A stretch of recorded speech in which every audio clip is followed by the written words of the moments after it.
Okay, so this is definitely the final in the SDR transmitter series. At least that's my plan anyway. And by the end of this video, we'll get the transmitter on the air. And by on the air, I mean I'll transmit on 20 meters into an area, obviously, that's free. And I'm going to try and use one of the local WebSdR endpoints to receive and record my SSB output and have a look at it on the waveform trace to confirm that it's not only removing the unwanted sideband, but also that it doesn't have any unwanted intermodulation distortion. So let's start with the required low-pass filter, and I've actually built one here. I created a new little board. But let's have a look at the tool that I use to design these filters and do some theoretical plots in ltspice. Okay, so here's the site that I've used quite a few times before to design filters. That's called rf-tools.com, and I'll include a link to this site in the description. So just quickly going through the settings for the low pass filter. I've chosen Chebyshev filter, which does give some ripple in the passband, but has steeper skirts. Shunt first, order 7, which is the number of lump components. So I've got 3 inductors and 4 capacitors. I have a cutoff frequency of 18 megahertz, and I haven't changed the passband ripple input or output impedance. The other thing I did change is I used standard component values instead of exact, and then picked 10% tolerance on both of them. It just gives an easier set of components to deal with. And this is the filter that it derived. So it consists of 3 680 nanohenry inductors. And for that, I'll be using a T37.6 with 15 windings. And then a series of caps to ground, 220, 390, 390, and 220 picofarads. And you can see here's the response of the filter here. So if you look at the first harmonic, way down at 28 megahertz, you can see that's way down minus 42 dBs, which I think is good enough for my purposes. So anyway, I don't have 390 picofarad caps. I do have 470 picofarad caps. So what I'll do is we'll go to ltspice, and we'll have a look at what's 470 picofarad caps does to the signature of the filter. Anyway, that's coming right up. Okay, so here are the 2 filters in ltspice. So the bottom one is what the RF tool site derived, and then the top one is I've replaced those 390 picofarad caps with 470 picofarad caps. So let's have a look at the performance of those 2 filters side by side. We'll have a look at the output, and let's just get rid of the phase. We don't need to see that, and we'll maximize this. So basically, let's go down to the first harmonic, 28 megahertz, and you can see it's right there. And what ltspice is reporting is minus 53 dBs down. Now the green plot is the 470 picofarad version. So the blue plot is actually a little higher. Now one thing to note is ltspice, because it's effectively it's measuring out the output. The output's effectively a resistor divider between the 50 ohm resistor on the input and the filter. So it starts at minus 6 dBs. So effectively you have to add 6 dBs down here. So if we just have a look again, so we won't be 100% accurate. So ltspice is reporting around about minus 52 dBs for the 470 picofarad version, and around about minus 47 dBs for the 390 picofarad version. So again, you have to add 6 dBs to that to account for it. So that would be minus 41-ish dBs for the 390 picofarad version. Okay, so let's just have a quick look at the input impedance of these 2 filters, compare and contrast. So what I'm going to do is run the simulation, but I'll probe at this point here in both instead of at the end. And if you have a look at the filter, so it's 50 ohms here, and this should present 50 ohms. So effectively, this will be the sort of the voltage midpoint, or around about 500 millivolts. Now, obviously, it's not going to be that exactly, but it should be close to that if this indeed does present a 50 ohm input impedance. So let's go and simulate that. And then we'll look at, so just got to remember that the green trace is 470 picofarad, the one I've got there, and the blue trace is the one that RF Tools predicted. So let's maximize this, and we'll get rid of the phase plot again. And so here's the effectively the voltage at that point, and let me just change it to linear so we're seeing volts and not dBs. So you can see here's the scale on the left here, and around about 14 megahertz we have around about 545 millivolts at that point, which is roughly 500 millivolts. So this is indeed presenting what is close to a 50 ohm load on the input there. So that's looking good, and the blue trace is just a little bit different to that. It's up around 600 millivolts. So in any case, they're pretty close to presenting a 50 ohm load. So anyway, what we'll do is, as I said, I've got this filter here. Let me maximize that. I've got this filter here all built up. We'll put it on the spectrum analyzer, have a look at it, and see what's what. Okay, so here's the low pass filter hooked up to the spectrum analyzer. Got the tracking generator going there. Let's just have a quick look at the signature there. Yeah, we're in focus there. So here's the pass band all the way through here. Starts to tail off around about 15 megahertz. We have minus 3 dBs at approximately 16.13 megahertz, and then way down here is that first harmonic or second harmonic. Someone will correct me. Second or first harmonic at 28 megahertz, and you can see it's going to way down here, minus 50 dBs down. And if you account for that minus 6 dBs kind of in the output there, that's pretty close to the minus 54-ish dBs that ltspice predicted. So anyway, that low-pass filter is looking good. So the next thing to do is I've just got to replace the bandpass filter that I had in the circuit before with a bandpass filter that's centered around 14 megahertz. So we'll go and do that. We'll have a look at that bandpass filter, and then we'll be ready to do some testing. Okay, so here's the design for the bandpass filter at 14 megahertz, and it has it's a double-tuned bandpass filter that I've used before. It has the input transformer is 20 turns and 4 turns. The output transformer mirrors that, and then we have a pair of 90 picofarad capacitors, which is the part of the resonance between the input side and the capacitor here. So for 90 picofarads, I'll be using a 68 picofarad capacitor together with a 40 picofarad trimmer. Should give me some range there. The coupling cap is going to be 10 picofarads. And so let's have a look at how this simulates in ltspice. Okay, so let's fire off the simulation here, and then probe the output. And as you can see, it's a nice bandpass filter there. Let's zoom in a little bit. And again, for the same reasons as before, this is 6 dBs.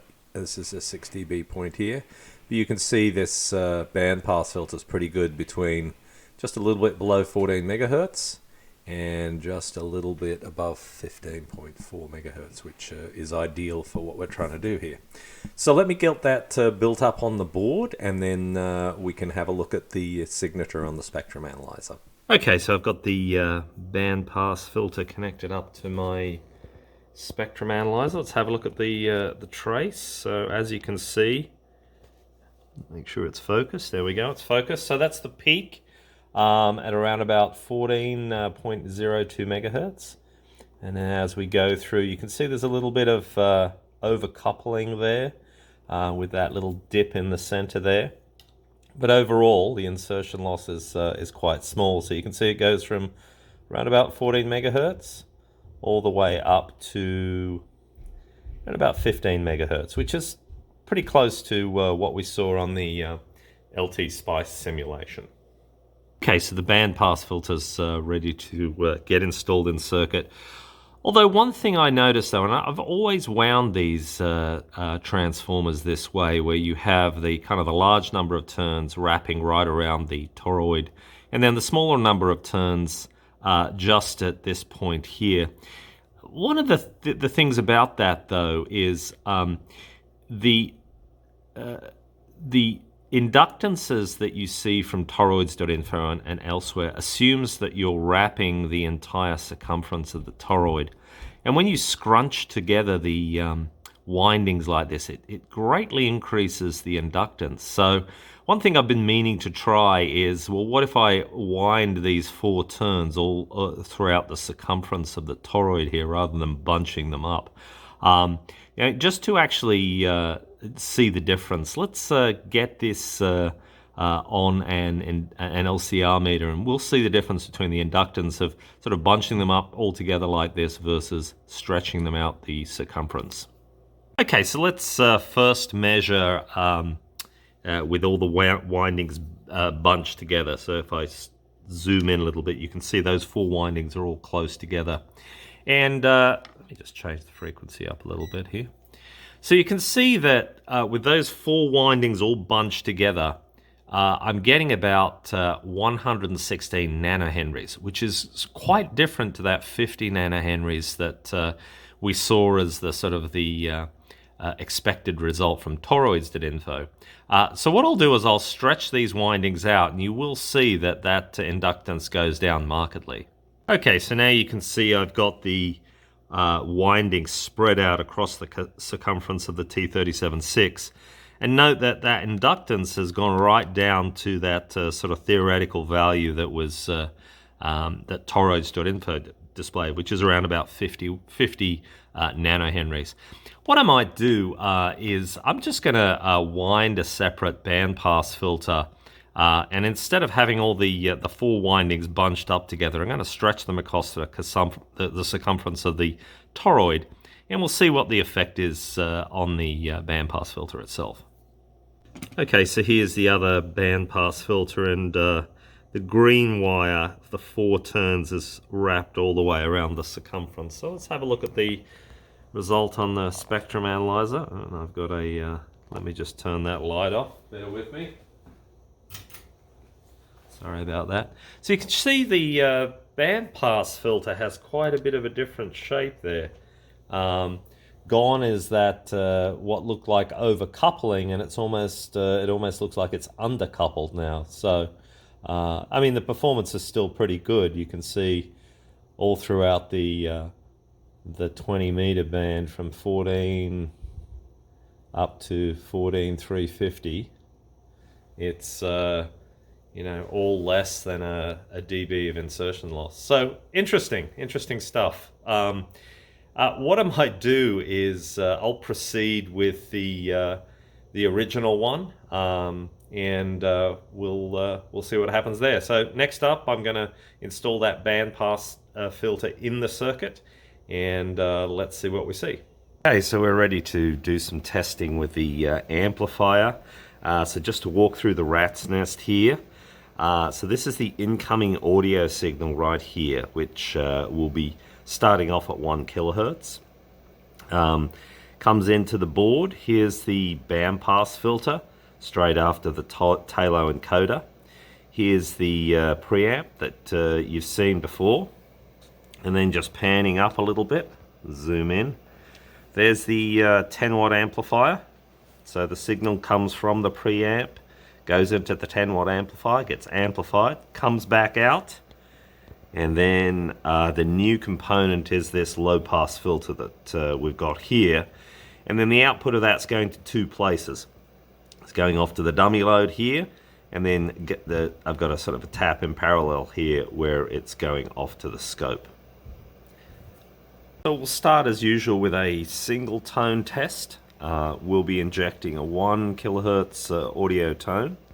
And that'll be going into the Talo encoder, so we should get the carrier frequency, which in this case is 14.29 megahertz, plus and or minus that 1 kilohertz, depending on whether we're using upper or lower sideband.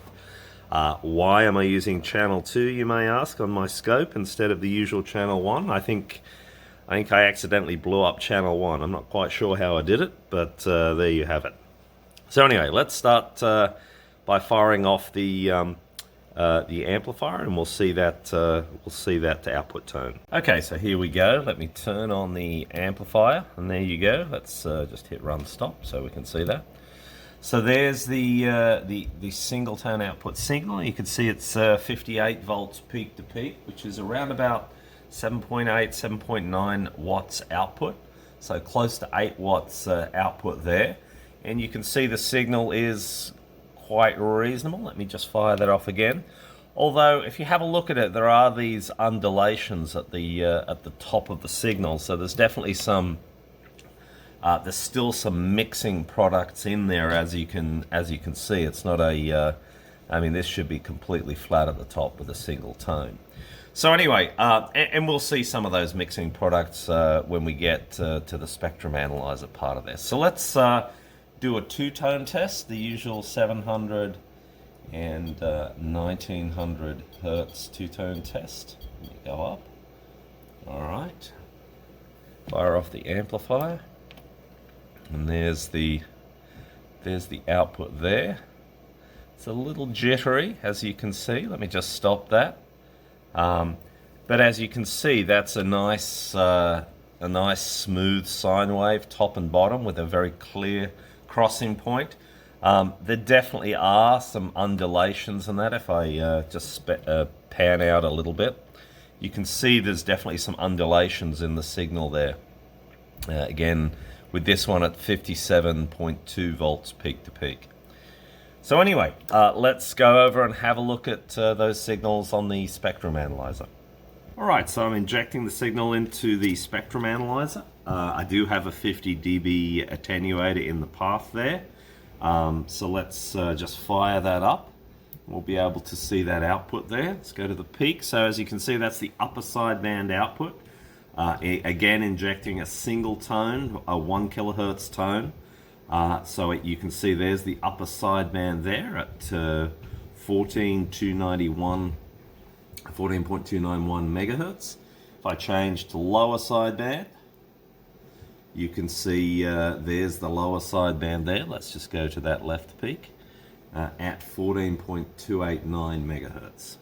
So let's check out the other artifacts there. So if I go to the middle peak, that's the carrier, and that is down at minus 51 dBm. So between the upper sideband and the carrier, we've got about 32, 33 dBs of suppression there. And then if we go to the furthest right peak, you can see this is the unwanted sideband. So this is lower sideband, so that's the unwanted upper sideband. You can see that's all the way down at minus 69 dBm. So let's just go back. So from minus 19 to minus 69, so that's 50 dBs of suppression for the unwanted sideband. Now let's have a look at the more interesting two-tone tests. So let's fire that off. And you can see there, so we've got that sort of Christmas tree look there. Here's the 1900 hertz tone. Here's the 700 hertz tone. This is the carrier here. And you can see there's all these other intermodulation distortion products here, here, and here, and here. That are, I mean, these are the unwanted products out of the mixing and amplification process. But they're still significantly down. So if we have a look there, that's minus 25 dBms. If I go to one of those, probably the peak intermodulation product, that's way down there at minus 68 dBs. So dBm, sorry. So that's a good 43 dBs of suppression between the wanted signals and the unwanted intermodulation products. And this is after amplification too, so that's I think that's pretty promising. Let's just swap over the sidebands and have a look at that. So there's the upper sideband, and you can see we've got a similar, let me just go to the peak there. You can see we've got a similar set of pattern there there's the other tone, here's the carrier, and all these other products here are the unwanted IMD products. Okay, so finally, before we put this on the air, let's just confirm that we're not getting any out-of-band harmonics. So we're transmitting, actually change this up a bit. I'm now transmitting on around about 7.214 megahertz. Unfortunately, the local SDR doesn't have a 20 meter, so I've changed this up to a 40 meter setup. So I've changed the low pass filter and the band pass filter. So let's just confirm before we get on the air that we're not getting any nasties at harmonics of the 7 megahertz tone. So there's the 7 megahertz tone you can see there, 7.2, and you can just about see the 14 megahertz harmonic peeking through there. So if I go to that right peak, but it's way down there. Oh, it's not even on it yet. There we go. So way down there at minus 60 odd dBm is the harmonic of the first harmonic of the 7 megahertz tone, and you can't see any of the others at all. So this looks pretty good. It's I think good enough to get on the air and maybe hear some transmissions. November Alpha 5 Yankee, transmitter set. Testing 1, 2, 3. This is transmitter test to websdr endpoint in Pennsylvania. Testing 1, 2, 3. Testing, testing, testing. Audio, audio, audio. Testing 1, 2, 3. Testing, testing. CQ, CQ, CQ. This is November Alpha 5 Yankee, calling CQ on 40 meters and standing by. CQ, CQ. This is November Alpha 5 Yankee, calling CQ on 40 meters and standing by.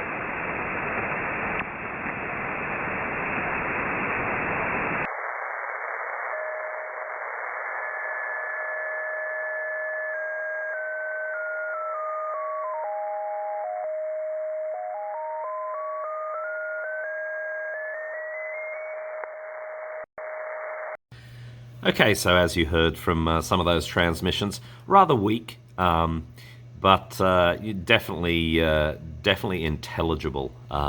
So quite a lot of fun doing this. So this about wraps up this series for now.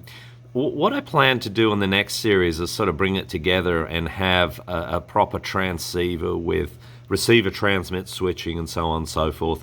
Obviously there's a lot to do with that. Now I've got the receiver, I've got a transmitter, but I've got to not only switch the RF, the incoming RF on reception and the outgoing RF on transmission, but I've also got to come up with some circuitry to switch the audio signals around inside the circuit. So obviously the audio signals follow a very different path depending on whether you're receiving or transmitting. But anyway, that's going to be the next series of videos. Hopefully I'll get those out pretty soon. I hope you enjoyed this series, and that's all for now. Bye-bye.